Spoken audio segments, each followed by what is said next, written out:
नमस्कार, ABC channel में आपका स्वागत है। मैं हूं सचिन श्रीवास्तव और आप मेरे साथ देखेंगे आजमगढ़ से जुड़ी खबरें। आइए नजर डाल लेते हैं आज की खास खबरों पर। खबर के प्रायोजक हैं गोमती ग्रामीण निधि बैंक। रोजगार पाने का सुनहरा अवसर, रिक्त पदों के लिए bumper vacancy. Kashi electric Bhavnath Azamgarh. त्योहारों पर 1 अगस्त से 26 अक्टूबर तक ई स्कूटी की खरीद पर पाएं निश्चित उपहार। Sarvodaya polytechnic college and Sarvodaya college of pharmacy near RTO office Harbanspur Azamgarh. Admission open. Wooden touch Bhavnath Azamgarh, a complete hardware store और hotel park green Sidhari Azamgarh. Azamgarh के कंदरापुर थाना क्षेत्र के हरिहरपुर गांव में बीती रात गोली मारकर संगीत कलाकार 23 वर्षीय आदर्श मिश्रा पुत्र राजेश मिश्रा की हत्या कर दी गई थी। मामले में सुशील उर्फ गोल्डी यादव पुत्र रामनयन यादव निवासी हरिहरपुर पर सिर में गोली मारकर हत्या का आरोप लगा था। सुबह परिजन पोस्टमार्टम के बाद शव के साथ चक्का जाम कर दिए थे। डीएम विशाल भारद्वाज ने मौके पर जाकर लोगों को शांत कराकर कार्रवाई का भरोसा दिया था। दिन में राजस्व विभाग की टीम, न्यायिक मजिस्ट्रेट विमल दुबे और तहसीलदार उमाशंकर त्रिपाठी के नेतृत्व में राजस्व विभाग की टीम मौके पर पहुंची और नक्शा की छानबीन की। मामले में सामने आया कि हत्यारोपित के परिवार ने 28 एयर की पोखरी पर कब्जा किया हुआ था, जिसके बाद 2 जेसीबी मौके पर पहुंची और बाउंड्री, पशुशाला, 2 कमरों, शौचालयों को ढाने के साथ ही पोखरी का गड्ढा भी खोदा गया। इस दौरान अगल बगल के पट्टीदारों का भी कुछ अतिक्रमण आया, जिसको साफ किया गया। जनपद में अवैध कब्जों की जो शिकायतें आ रही हैं, उसी के क्रम में ग्राम हरिहरपुर में भी हमारे तहसीलदार सदर द्वारा बेदखली की कार्रवाइयाँ काफ़ी कोर्ट से जारी की गई हैं, जिसमें हरिहरपुर की पोखरी संख्या 767 28 एयर मौके पर ध्वस्तीकरण की कार्रवाई कराई जा रही है। जैसा कि आप लोग जानते हैं कि अभियान के तहत ये कार्रवाई पूर्व निर्धारित है और ये चाहे कोई भी हो वो प्रशासन से बच नहीं सकता। तो अवैध कार्रवाई कर रही है और बेदखली की कार्रवाई मौके पर मेरे द्वारा स्वयं सुनिश्चित की जा रही है। किन पर कार्रवाई की जा रही है? किनके ऊपर कार्रवाई की जा रही है? ये रामनयन यादव जी पोखरी पर बाउंड्री वॉल बना करके और गैर रिहायशी आवास बना करके कब्जा किए हुए थे, उनके ऊपर कार्रवाई की गई। तो कहा तो ये जा रहा है कि रामनयन यादव अभी हैं, उनके द्वारा ही बनाया गया है। हाँ, क्या कहा जा रहा है? कहा ये जा रहा है कि प्रशासन बदले की भावना से कार्रवाई। ऐसा कुछ भी नहीं, ये पहले से बेदखली की कार्रवाई हो चुकी है। अच्छा। कागज में जिसको मौके पे कार्यान्वित किया गया। आजमगढ़ के कंदरापुर थाना क्षेत्र के हरिहरपुर में आदर्श मिश्रा पुत्र राजेश मिश्रा की गोली मारकर हत्या के मामले में पिता राजेश मिश्रा ने रात में थाना अध्यक्ष के नाम तहरीर दी, जिसमें उल्लेख किया गया कि गोल्डी यादव पिछले कुछ दिन से घर के आसपास मंडरा रहा था, महिलाओं व लड़कियों को बोली बोला करता था, बुरी नजर रखता था और अश्लील शब्दों का प्रयोग करता था। इसी को लेकर दिन में आदर्श मिश्रा ने उसको रोका था और कहा था कि ऐसा क्यों करते हो। इसी को लेकर दबंग फुन्नस खाए हुए थे। शाम को राजेश मिश्रा अपने पुत्र आदर्श मिश्रा, पत्नी सीमा, भाई कमलेश मिश्रा, विवेक मिश्रा, भतीजा विपिन मिश्रा के साथ गांव के ही शीतला माता मंदिर पर पूजा करने पैदल जा रहे थे। तभी पीछे से 2 बाइक पर, जिसमें एक बाइक पर गोल्डी और सुशील यादव पुत्र रामनयन यादव और काजू शर्मा पुत्र सुभाष शर्मा व दूसरी बाइक पर चंदन यादव उर्फ बबलू पुत्र रामसागर यादव व मोनू यादव पुत्र रामनयन यादव आए थे। दोनों बाइक से आए हमलावर गाली गलौज करने लगे। इसके बाद रोका गया तो मोनू यादव के ललकारने पर गोल्डी ने अपने पास रखे तमंचे से आदर्श मिश्रा के सिर में गोली मार दी, जो आर पार हो गई और विपिन मिश्रा को ढकेल दिया, जिससे उसकी एड़ी में चोट आ गई। लोगों में गोली की आवाज सुनते ही हड़कंप मच गया। आसपास के लोग अपने घरों के दरवाजों को बंद करने लगे। दहशत का माहौल था। इसके बाद चारों हमलावर असलहा लहराते हुए, धमकी देते हुए कि अगर मुकदमा दर्ज कराया तो गोली मारी जाएगी कहते हुए फरार हो गए। कंदरापुर थाना क्षेत्र के हरिहरपुर गांव में जिस प्रकार से मंगलवार की शाम को दबंगों ने दुस्साहस कर कार्रवाई की, जिससे पुलिस के इकबाल पर सवाल खड़ा कर दिया गया है। खास बात यह है कि कुछ दिन पूर्व मुख्यमंत्री योगी आदित्यनाथ खुद गांव पहुंचकर आदर्श मिश्रा को अपने हाथों से सम्मानित किए थे। मंगलवार को बिना कोई बड़े कारण के घर के बाहर ही 22 सवार बदमाश आए और गोली मारकर हत्या कर दी, आराम से फरार हो गए। आदर्श मिश्रा के चाचा उदय शंकर मिश्रा ने कहा कि आदर्श परिवार के अन्य लड़कों के साथ घर के बाहर भुजा खा रहा था, तभी गोल्डी यादव आया और बाइक से उतर के गोली मारकर चला गया। दोनों में कोई परिचय नहीं था, अगर परिचय होता तो इस तरीके से गोली मारकर नहीं भागता, न ही कोई दुश्मनी थी। उन्होंने कहा कि घटना के समय वह जीयनपुर में थे, जैसे ही सुने भागकर पहुंचे, लेकिन भतीजे की जान नहीं बच पाई। तो जीयनपुर में आज गुरु पर्व था अजमतगढ़ में, हम लोग तो वहाँ पे थे और ये 6-7 बजे की घटना है और मेरा भतीजा आदर्श मिश्रा, इसको गोली मार के हत्या किया गया। हमारे गांव के गोल्डी यादव जी हैं और लोग भी, कुछ लोग उसमें और हैं, हम लोग तो थे नहीं, देखे नहीं। मेरा भतीजा ख़त्म हो गया, सब वेदांता हॉस्पिटल में है। न्याय चाहिए हमको। अभी माननीय योगी जी उस लड़के को सम्मान करके गए, हमको न्याय चाहिए मीडिया से भी, पुलिस प्रशासन से, माननीय योगी बाबा से भी, जो हरिहरपुर में आके इतना बड़ा सौगात दिए, उनसे न्याय चाहिए कि हम लोग कलाकारों, हम लोग कैसे जिएंगे, कैसे क्या करेंगे। हमारे पास कोई शब्द नहीं है, हमको इस सरकार पे पूरा भरोसा है। भारतीय जनता पार्टी का मुझे पूरा सपोर्ट है, पूरा भरोसा है कि हाँ हमको न्याय मिलेगा। मीडिया भाई से भी निवेदन है कि इसको दूर दूर तक खबर पहुँचाए। घटना का कारण क्या मानते हैं, कुछ जानकारी मिली? सब बच्चे भुजा खा रहे थे,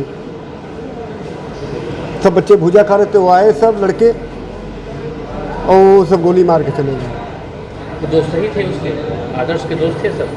दोस्त नहीं थे, सब गांव के यादव थे। दोस्त कैसे हो सकते हैं? दोस्त ये काम कैसे कर सकता है? एक मित्र कैसे ये काम कर सकता है? तो दुश्मन काम कर सकता है। कोई जान पहचान नहीं थी। यही आपसे निवेदन है। अभी तक कोई घटना का कारण नहीं समझ में आया? अभी नहीं, लगे हुए हैं सर, सब लोग का मिल रहा है, सपोर्ट मिल रहा है, आशीर्वाद मिल रहा है। पुलिस प्रशासन बोल रही है कि हम न्याय करेंगे। पहले नहीं, हमको न्याय चाहिए, बस हमको और कुछ नहीं कहना, हमको न्याय चाहिए।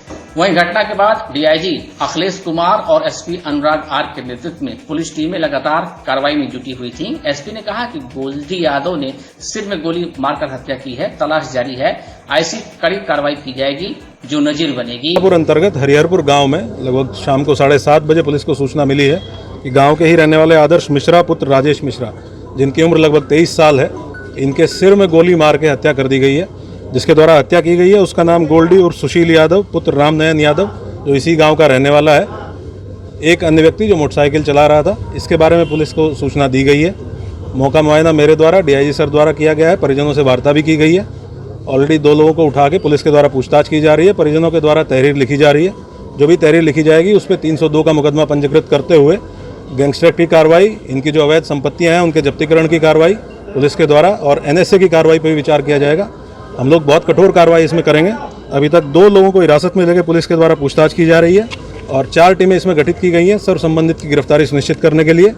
वहाँ के जो रहने वाले लोग हैं उनसे मेरे द्वारा वार्ता की गई है। उनको ये आश्वासन दिया गया है कि उनकी पूरी सुरक्षा की जिम्मेदारी पुलिस की है और हम लोग ये सुनिश्चित करेंगे कि कोई भी अराजक तत्व किसी भी प्रकार से वहाँ किसी भी प्रकार का माहौल प्रभावित न कर सके। अभी तक क्या इनपुट निकल के आया है जो हत्या हुई? अभी तक ये जानकारी है कि दोनों लोग जो जिनकी डेथ हुई है प्लस जिसके ऊपर आरोप है, जो मुख्य अभियुक्त है, दोनों एक दूसरे से परिचित थे, एक दूसरे से बातचीत होती थी। घटना का कारण क्या है इसके बारे में परिजनों को जानकारी नहीं है। ये जब हम लोग अभियुक्त को गिरफ्तार करेंगे, पूछताछ करेंगे, स्पष्ट हो पाएगा कारण क्या है। लेकिन ये घटना हुई है और पूरी गंभीरता के साथ इसमें बहुत कठोर कार्रवाई की जाएगी। ऐसी कार्रवाई करेंगे जो नज़ीर बनेगी। सर, इसमें और कोई घायल हुआ है? नहीं, कुछ लोग जो वहाँ पे मौजूद थे, जो भागदौड़ के दौरान जिनको चोट लगी है, क्योंकि काफ़ी लोग वहाँ बैठे हुए थे। अभी उनमें से 2 लोगों से मेरी बातचीत हुई है। उनके द्वारा बताया गया है कि जब भागने के दौरान, गिरने के दौरान उनको चोटें लगी हैं, उनका इलाज करा दिया गया और नॉर्मल चोटें हैं। आजमगढ़ के सांसद दिनेश लाल यादव निरहुआ भी हरिहरपुर में गोलीकांड की घटना के बाद देर रात को लछीरामपुर स्थित अस्पताल पहुंचे। यहां उन्होंने परिजनों से बात की और सांत्वना दी। हरिहरपुर संगीत घराने से जुड़े लोगों से भी उन्होंने बातचीत की। मीडिया से बातचीत में कहा कि बहुत ही शॉक्ड हैं। डीएमओ एसपी से उन्होंने बात की है, कहा कि जल्द से जल्द आरोपी को पकड़ा जाए। इनके पकड़े जाने के बाद ही असली कारण का पता चलेगा। जिस प्रकार से कानून को हाथ में लिया है उसे सजा कड़ी मिलेगी।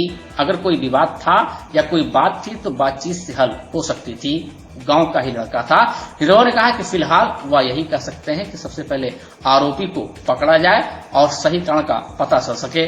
घटना हुई है और हम लोग तो खुद ही शॉक्ड हो गए सुन करके कि मतलब आज के समय में जब इतना लोग विकसित हो चुके हैं और इतना आगे बढ़ चुके हैं, ऐसे समय में भी कोई किसी को गोली मारता है क्या?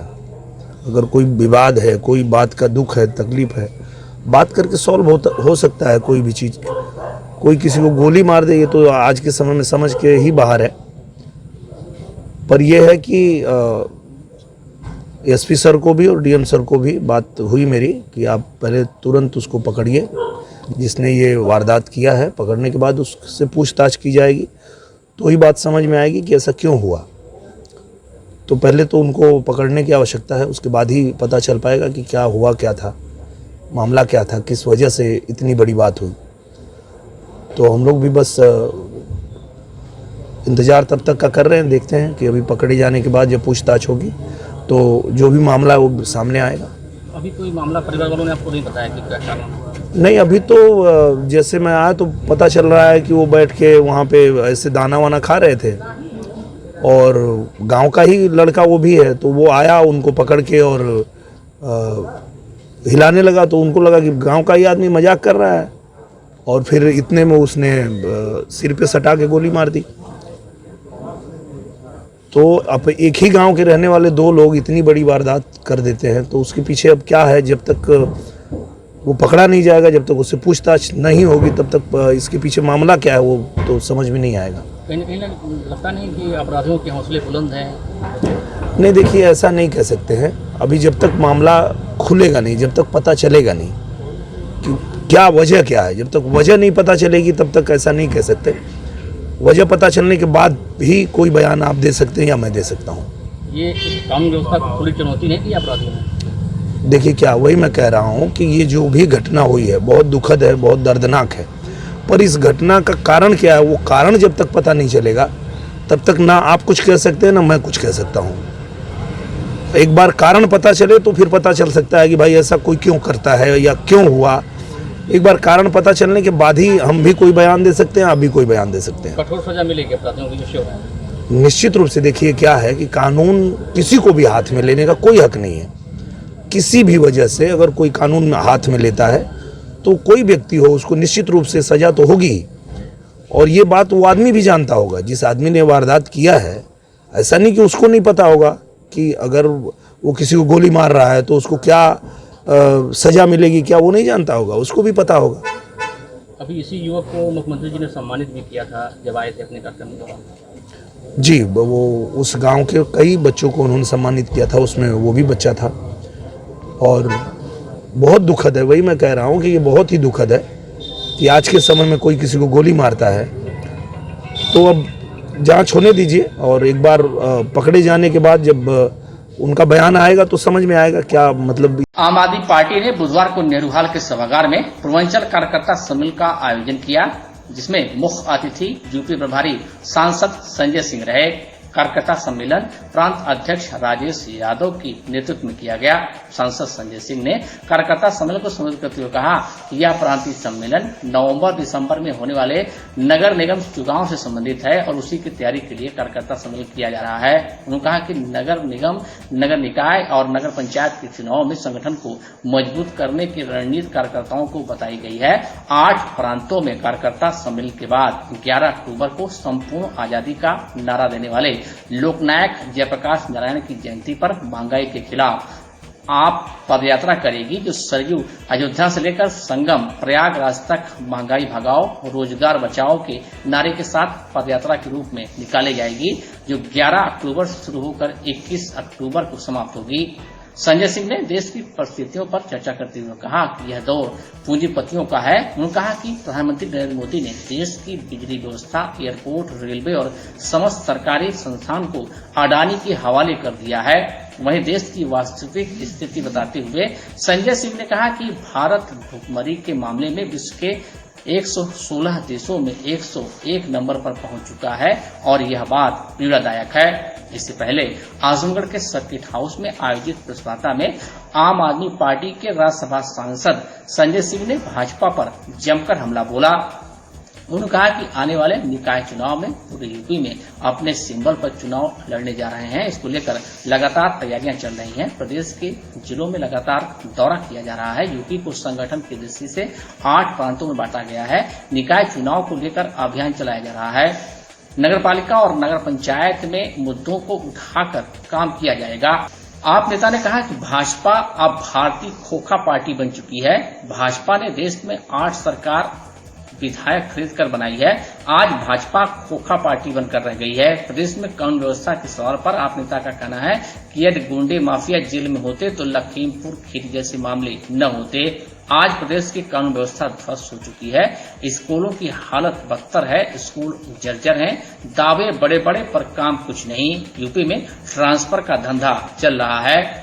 आप नेता का कहना है कि निश्चित रूप से यूपी में हमारा जनाधार कम है, पर हम मजबूती के साथ तैयारियां कर रहे हैं। संजय सिंह का कहना है कि अपराध यूपी में बड़ा मुद्दा है, उसे बयानों से ढका नहीं जा सकता। हम पूरी तैयारी के साथ मैदान में आ रहे हैं। उत्तर प्रदेश को संगठन की दृष्टि से 8 प्रांतों में हम लोगों ने बांटा है और कल काशी प्रांत का सम्मेलन था कार्यकर्ताओं का। ये पूरा अभियान नगर निकाय का जो चुनाव है नवंबर दिसंबर के महीने में, उसको लेके चलाया जा रहा है। काशी प्रांत के सम्मेलन में कल वाराणसी में भारी संख्या में कार्यकर्ता जुटे और हम लोगों ने संकल्प लिया कि कैसे नगर पालिका, नगर निगम और नगर पंचायतों में संगठन निर्माण करके वहां के स्थानीय मुद्दे उठाकर संघर्ष और संगठन के जरिए मजबूती से चुनाव लड़ना है। और यही आज पूर्वांचल का सम्मेलन, पूर्वांचल के हमारे प्रांतीय अध्यक्ष राजेश यादव जी के नेतृत्व में यहाँ हो रहा है आजमगढ़ में। चुनाव समिति के हमारे अध्यक्ष प्रदेश के सभाजीत सिंह जी हमारे साथ हैं और पूरे प्रदेश में 8 प्रांतों में पहले हम ये सम्मेलन करेंगे। इसके बाद 11 अक्टूबर से संपूर्ण क्रांति का नारा देने वाले, आपातकाल से हिंदुस्तान को बचाने वाले लोकनायक जयप्रकाश नारायण की जयंती पर सरयू अयोध्या से संगम प्रयागराज तक की 11 से 21 अक्टूबर तक की पदयात्रा करेंगे और उसमें हमारा नारा होगा महंगाई भगाओ, रोजगार बचाओ। ये पदयात्रा हम लोग करेंगे, लगभग 180 किलोमीटर की पदयात्रा है और इसमें जो इस समय देश की स्थिति है वो बहुत ही भयावह है, खासतौर से अगर हम आर्थिक स्थिति की बात करें। अभी 3 दिन पहले आप लोगों ने पढ़ा होगा कि अडानी दुनिया का दूसरे नंबर का अमीर व्यक्ति बन गया। 13 लाख करोड़ उसकी संपत्ति हो गई। जब 2014 में उसकी संपत्ति का आकलन हुआ उस वक्त 39,000 करोड़ थी, 2018 में 57,000 करोड़ थी, 2020 में 2.5 लाख करोड़ थी, 2022 के 2 बार में एक बार 10 लाख करोड़ हुई, एक बार 13 लाख करोड़ हो गई। एक व्यक्ति को 2.5 लाख करोड़ रुपए का बैंक का कर्जा मिला है, 2.5 लाख करोड़ रुपए का। और हमारा नौजवान अगर 2.5 लाख का भी कर्ज लेने जाता है अपनी पढ़ाई के लिए तो उसके चप्पल घिस जाते हैं। किसान अगर कर्ज मांगने जाता है उसकी चप्पल घिस जाती है। लेकिन 2.5 लाख करोड़ का कर्जा अकेले अडानी को मिला है। तो आम आदमी पार्टी का नारा है, केजरीवाल जी का नारा है इंडिया नंबर 1 दुनिया में, और मोदी जी का नारा है अडानी नंबर 1 दुनिया में। हमारा विरोध इस बात को लेके है कि भारत की संपत्तियां, आप रेल बेच रहे हैं, आप सेल बेच रहे हैं, आप कोल इंडिया बेच रहे हैं, आप LIC बेच रहे हैं, आप बैंक बेच रहे हैं, आप BPCL बेच रहे हैं, आप FCI बेच रहे हैं, आप सड़क बेच रहे हैं, आप बिजली बेच रहे हैं, आप पानी बेच रहे हैं। यानी प्रॉफिट मेकिंग कंपनीज भारत की, उसको बेचा जा रहा है। 6.5 लाख करोड़ की संपत्ति बेचने की योजना बनाई है सरकार ने। ये भारत की ऐसी पहली कपूत सरकार है इस देश के अंदर जो भारत को बेचने की योजना बना रही। कह रहे हम 6.5 लाख करोड़ की संपत्ति बेचेंगे। तो आप मुझे बताइए कि रोजगार कैसे बचेगा जब चंद पूंजीपतियों के हाथ में सारी अर्थव्यवस्था चली जाएगी, जब सारी प्रॉफिट मेकिंग कंपनी, सारी मुनाफा की कंपनियां सब बेच दी जाएंगी चंद पूंजीपतियों को। तो आप मुझे बताइए कि देश कैसे तरक्की करेगा और रोजगार नौजवानों को कैसे मिलेगा। हमें तो जाति धर्म के नशे में उलझा दिया है और देश को एक तरफ बेचने का काम कर रहे हैं लगातार। और क्या तर्क देती है सरकार? कहती है साहब घाटे में चल रहा है इसलिए बेच रहे हैं, घाटे में चल रहा है इसलिए बेच रहे हैं। LIC, BPCL, steel authority of India limited, coal India, तमाम कंपनियां मुनाफे की कंपनियां हैं, लाखों करोड़ की कंपनियां हैं। और मैंने तो पूछा प्रधानमंत्री जी से पार्लियामेंट के अंदर कि हिंदुस्तान का एक व्यापारी बता दीजिए मोदी जी जो घाटे का व्यापार करता हो। यानी रेल घाटे में चल रहा है, उसको कोई खरीद लेगा। अरे भाई, घाटे का कोई नहीं खरीदता, कुछ मुनाफे का ही खरीदता है। जो इस देश के 130 करोड़ लोगों ने अपने मेहनत और श्रम से भारत की संपत्ति बनाई है, उसको बेचने का काम मोदी जी कर रहे हैं। आप चले जाइए, लखनऊ में लिखा क्या रहता है? अडानी एयरपोर्ट। पहले लिखा रहता था चौधरी चरण सिंह एयरपोर्ट, अब लिखा रहता है अडानी एयरपोर्ट। आप चले जाइए देश के किसी हिस्से में, क्या एक प्रकार से हम आर्थिक गुलामी को स्वीकार करते जा रहे हैं? क्या भारत को फिर से आर्थिक गुलाम बनाने की कोशिश कर रहे हैं मोदी जी? हमारी लड़ाई इस बात को लेकर, हमारी लड़ाई इस बात को लेकर है कि महंगाई आज जिस हालत में पहुंच गई है हिंदुस्तान के अंदर, खाने पीने की चीजों पे पहली बार टैक्स लगा, आटा पे, दाल पे, चावल पे, दूध पे, दही पे, छाछ पे, कैंसर की दवाओं पे, किडनी की दवाओं पे, टीबी की दवाओं पे, हार्ट की दवाओं पे आप टैक्स लगा रहे हैं। और कॉर्पोरेट टैक्स पूंजीपतियों का 30% से घटा के आपने 22% कर दिया। 5 लाख करोड़ रुपए की टैक्स में छूट देश के पूंजीपतियों को दी गई और चंद लोगों के लिए देश की जनता पर आप टैक्स का बोझ लाते हैं। पेट्रोल का दाम, डीजल, 27 लाख करोड़ रुपए अकेले कमाया डीजल पेट्रोल से मोदी जी की सरकार ने 8 वर्षों में। और आप मुझे बताइए, जो इनके मित्रों का जो कर्जा बाकी रहता है उसको ये एनपीए करते हैं, फिर राइट ऑफ कर देते हैं। आपको पता है, भारत के चंद पूंजीपतियों का 12 लाख करोड़ रुपए बैंकों में जो कर्जा जमा था, बाकी था उनका, बैंकों पे जो बैंकों का कर्ज जो वो बाकी थे 12 लाख करोड़ रुपए, उसका 11 लाख करोड़ रुपए राइट ऑफ कर दिया गया, यानी कि बट्टे खाते में डाल दिया गया, बट्टे खाते में डाल दिया गया। वो पैसा वो डूब गया हिंदुस्तान के लोगों का पैसा, क्योंकि बैंकों में पैसा होता है मजदूर का, किसान का, कर्मचारी का, आम आदमी का पैसा। सनाप कुछ भी किए जा रहे हैं। तो इसलिए भारतीय जनता पार्टी अब भारतीय खोखा पार्टी हो गई है। इनका एक ही काम है, लोगों से पैसा लूटो और विधायक खरीदो और सरकारें गिराओ। 8 सरकार हिंदुस्तान की इन्होंने विधायकें खरीद के, की अर्थव्यवस्था चंद पूंजीपतियों के कब्जे में है, जिसका मैंने आपको उदाहरण दिया। एक व्यक्ति के पास 13 लाख करोड़ रुपए है और दूसरे हिंदुस्तान की हालत भुखमरी में 101 नंबर पर पहुंचने की है। तो ये हम सब के लिए बहुत ही चिंता का विषय है। उनके दावों में कितनी सच्चाई होती है वो जमीन पर जाकर किसान से पूछिए, मजदूर से पूछिए, नौजवान से पूछिए। मनरेगा का बजट कहाँ है आपका वादा? आपने कहा था 2022 15 अगस्त तक हर परिवार के घर पे छत होगी। बताइए आप, कितने लोगों के घर में छत है? कितने लोगों को आपने पक्का मकान दे दिया? बुलेट ट्रेन किस रूट पे चल रही है जरा वही पता बता दीजिए हमको, हम भी जाना चाहते हैं देखने के लिए। तो झूठ बोलने की फैक्ट्री है भारतीय जनता पार्टी, और मैं तो उनका नाम अब भारतीय खोखा पार्टी रख चुका हूं। वो खोखा खोखा कर रहे हैं, 50 खोखे एकदम मौके।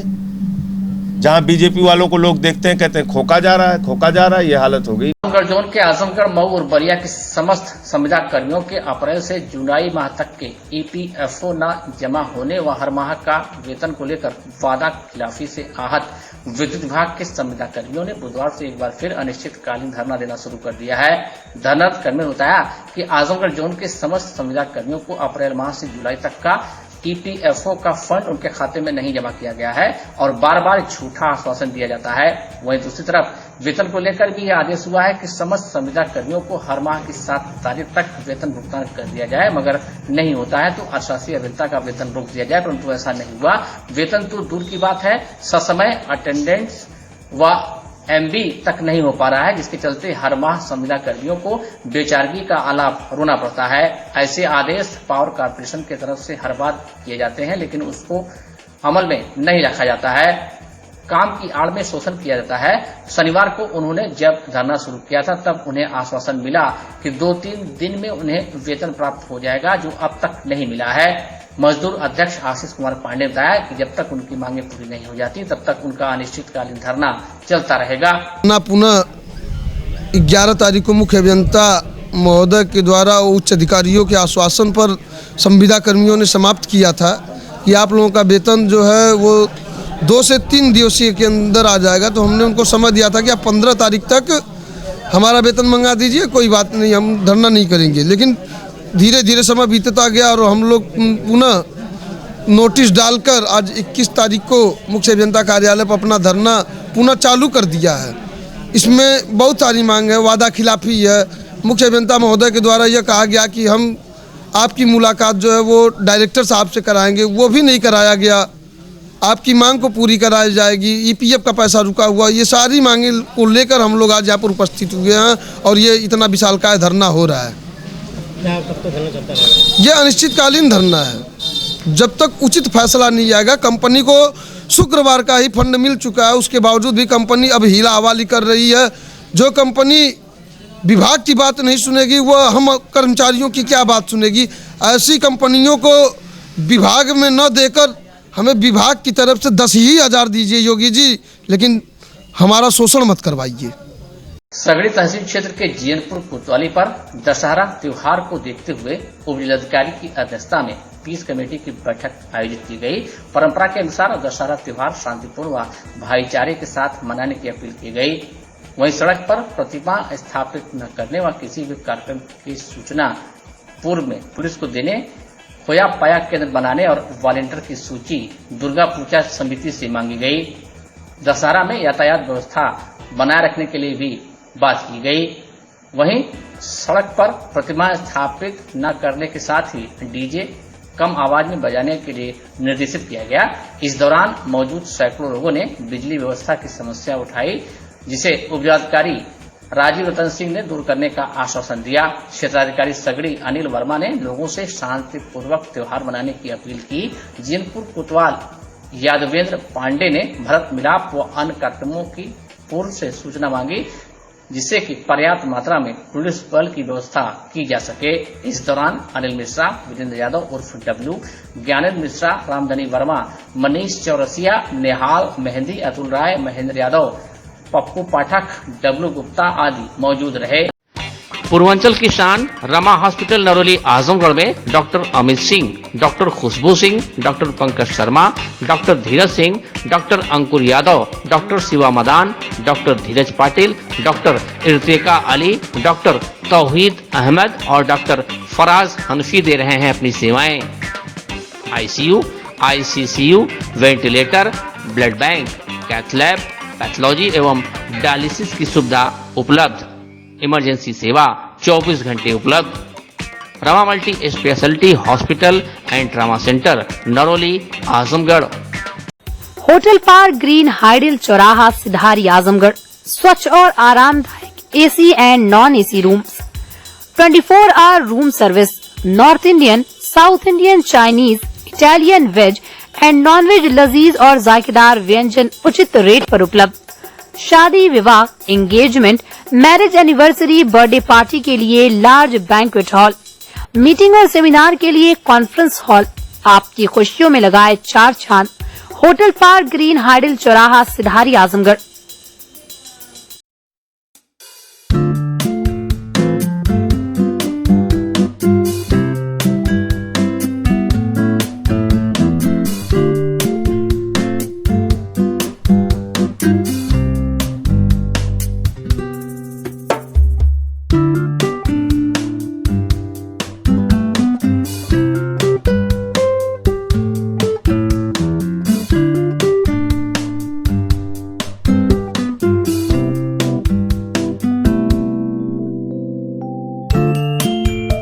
Sarvodaya polytechnic college and Sarvodaya college of pharmacy near RTO office, Harbanshpur, Azamgarh.